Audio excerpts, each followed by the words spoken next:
How do you navigate the travel lifestyle with aging parents? Tune in to this episode for my thoughts on this topic.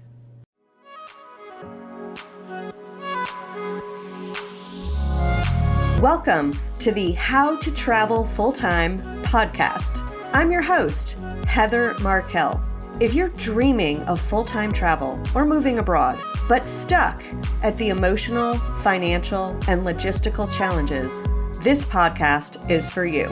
I'll help you trade overwhelm for information that gets you from down and stuck to up and going. You can dream about the travel lifestyle, or you can live the travel lifestyle. If you're ready to live it, then let's jump in together.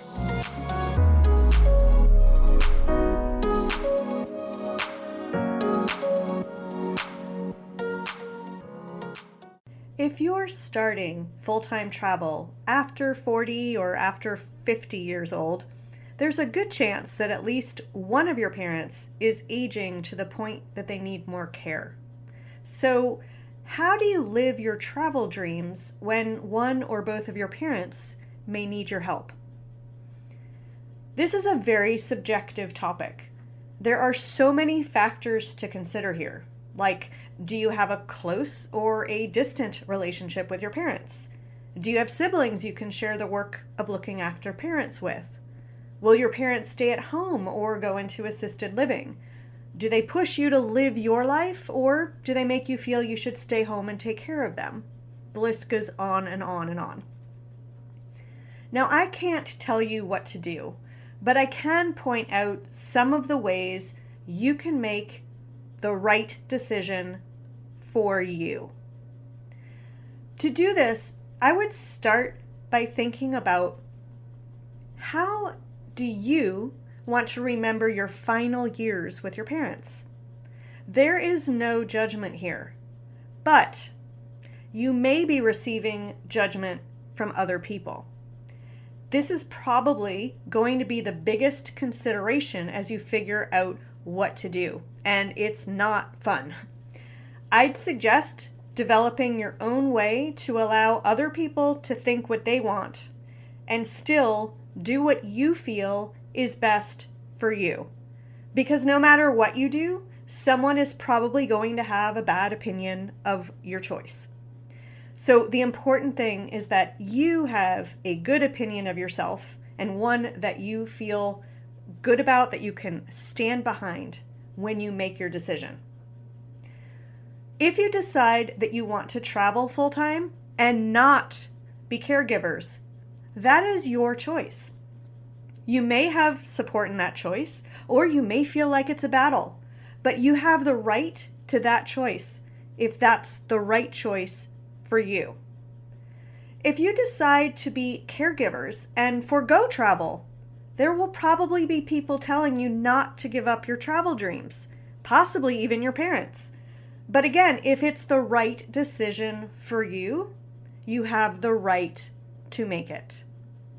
So here are some ideas on how you can structure trying to have a travel life and also make sure your parents are cared for.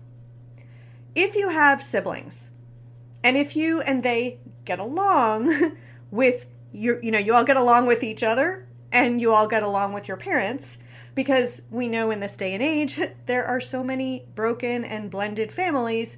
You may have extended step family and you all may or may not get along.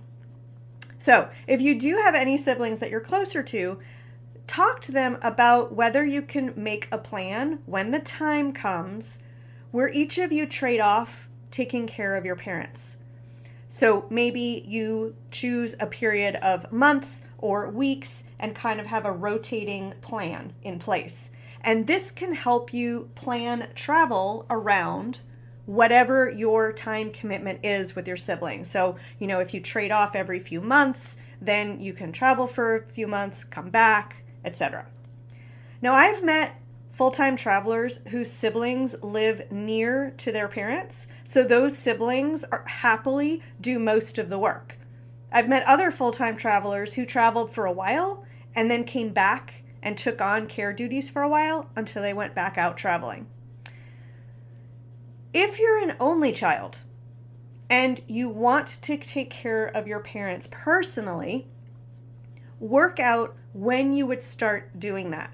So if now is not the time, what behaviors are you going to look for that will allow you to know it's time?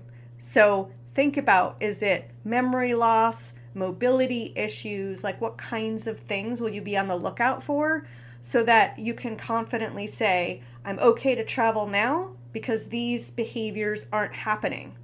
And then when those behaviors start, you know that you won't be traveling for that period of time. If you do decide to travel full-time, whether solo or not, make sure you have a line in to your parents. So that could be direct, whether that's phone calls, emails, text messages, direct to them. It could be through a loved one, a sibling, an aunt, an uncle, whoever that loved one is, or it could be through a caretaker. Unless you're going somewhere exceptionally remote, you should have phone access and be able to make immediate plans to fly home if there is an emergency. And that can be a comforting factor. So depending on the health of your parents, you may also want to choose destinations by these important factors. 1, knowing that wherever you're going is a direct flight from where your parents are. 2, wherever you're going has excellent cell phone coverage and Wi-Fi coverage. 3, wherever you're going has to be within a few hours flight away. So those are a few criteria that can help you, because knowing you can get back quickly and easily could help you feel better about the places you go and allow you to enjoy some travel as well as knowing that you can be there for your parents. I've been traveling full-time since 2018. My parents have been in the process of aging that entire time.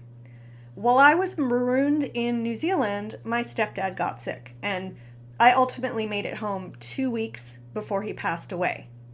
My own parents are in decline, and so I have made the choice to take shorter trips so that I can both live my travel dreams and also spend lots of quality time with my parents.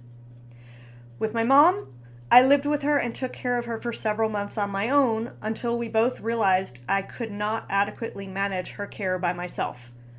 We discussed the right plan for her, put that in place, and I now do some travel, but a lot less than I had been. So this allows me to feel that I have one foot in the world of travel and also that I can be with my mom and my dad while I'm back. And that's the point. There is no one-size-fits-all plan. If you're not close to your parents and you want to get closer, you might decide to use this time to do that. Or you might not. If you're really close to your parents, it may be a no-brainer for you to forego travel and take on that main caregiver role. Or it also may not. This is really a very personal decision. If you find yourself with a dilemma of figuring out how to travel full-time while also making sure your aging parents are cared for, feel free to reach out.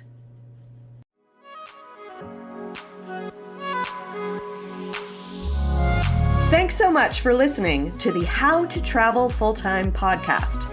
If you loved it, please leave a review and let us know. Make sure to subscribe to get the latest episodes.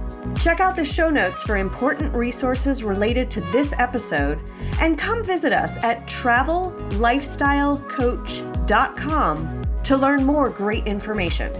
If you're ready to get started with the lifestyle, go to moneyfortravelbootcamp.com, where you can learn all the strategies to afford this amazing lifestyle. Talk to you next week.